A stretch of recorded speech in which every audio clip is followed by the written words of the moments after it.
علم میں کمال، خشیت الہی اور سنتوں کی پابندی اور عبادت کا ذوق اور اصلاح کی کوشش۔ آخر میں ایک بات کہہ کر ختم کرتا ہوں کہ دیکھیے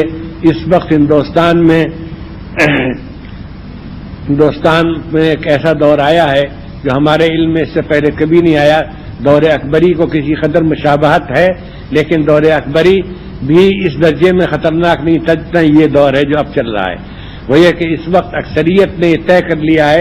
کہ اس ملک کو اسپین بنا کر رہیں گے وہ، یعنی اس میں مسلمان رہیں گے لیکن اپنے تمام ملی تشخصات کو چھوڑ کر وہ یعنی ابھی زبان پر یہ بات نہیں آئی لیکن ہمیں معلوم ہے، ہمیں ایسے لوگوں سے ملنا ہوتا ہے کہ اذانیں بھی زور سے نہ ہوں، لاؤڈ اسپیکر تو خیر الگ چیز ہے، وہ کوئی مسنون چیز نہیں، اذانیں بھی زور سے نہ ہوں، مسجدوں کی کثرت بھی اور مسجدوں کا جائے وقوع بھی اور مسجدوں کا وجود بھی خطرے میں ہے۔ اور بابری مسجد کے ساتھ جو واقعہ پیش آیا اس نے اس کے راستہ کھول دیا ہے، اور وہ ہندو صاف ہندو اخبار نویس اور کالم نگار اور ان کے ذرا سوچنے سمجھنے والے انگریزی اخباروں میں جو مضامین نکل رہے ہیں ہندی اخباروں میں، اس میں صاف یہ ہے کہ یہاں مسلمانوں کو بالکل ہندو بن کر رہنا ہوگا، ہندوستانی بن کر رہنا ہوگا، یہاں مسلمان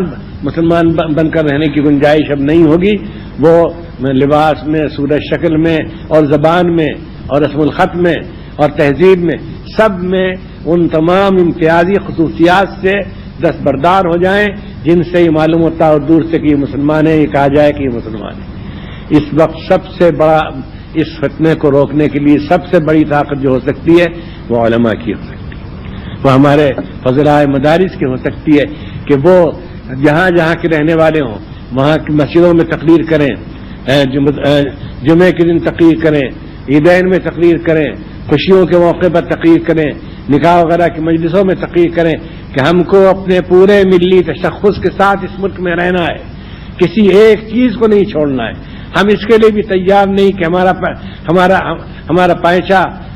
ٹخنے سے نیچے ہو، ہم اس کے لیے تیار نہیں کہ ہم اپنی داڑھی کو ایسا کر لیں کہ وہ سمجھا جائے کہ بس میں اتفاقاً کچھ بال اگائے ہیں، نہیں کچھ نہیں، ہم بالکل شریعت پر عمل کریں گے اور شریعت کے ساتھ رہیں گے اور ہمارا نظام تعلیم وہی رہے گا۔ ہم اپنے بچوں کو توحید کی تعلیم دیں گے، دینیات پڑھائیں گے، اردو سے واقف بنائیں گے، اردو رسم الخط کو زندہ رکھیں گے۔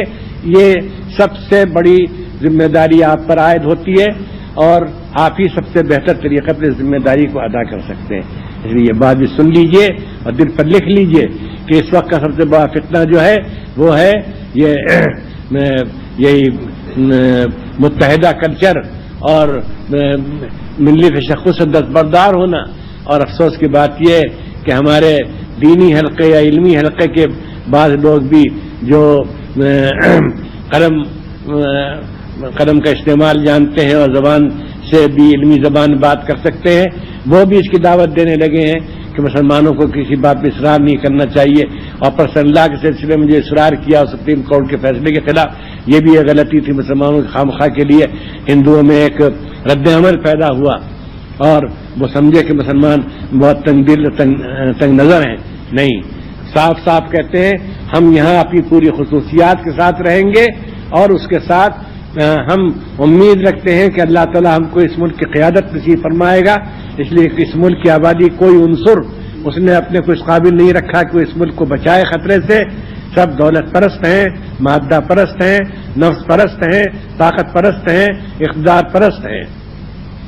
یہاں پرست ہیں۔ اس لیے ہم عزت کے ساتھ رہیں گے، ہم اپنے تشخصات کے ساتھ رہیں گے لیکن عزت کے ساتھ رہیں گے، سر اونچا کر کے چلیں گے۔ ہماری نگاہیں شرم سے جھکی ہوئی نہیں ہوں گی بلکہ ہماری نگاہیں بلند ہوں گی اور ہم سمجھیں گے کہ ہم جو کچھ کر رہے ہیں وہ صحیح ہے اور ہندوستان کا دستور اس کی اجازت دیتا ہے اور ہندوستان اسی حالت میں رہ سکتا ہے، یہاں صحیح سلامت اور مامون و محفوظ اور خوشحال کہ جب اس میں ایک دوسرے کو اس کی آزادی دی جائے کہ وہ اپنے مذہب پر عمل کرے، مذہبی شاعر کا مظاہرہ کر سکے اور ان کو قائم رکھے اور اپنے ملی تشخص کو برقرار رکھے۔ بس یہ اس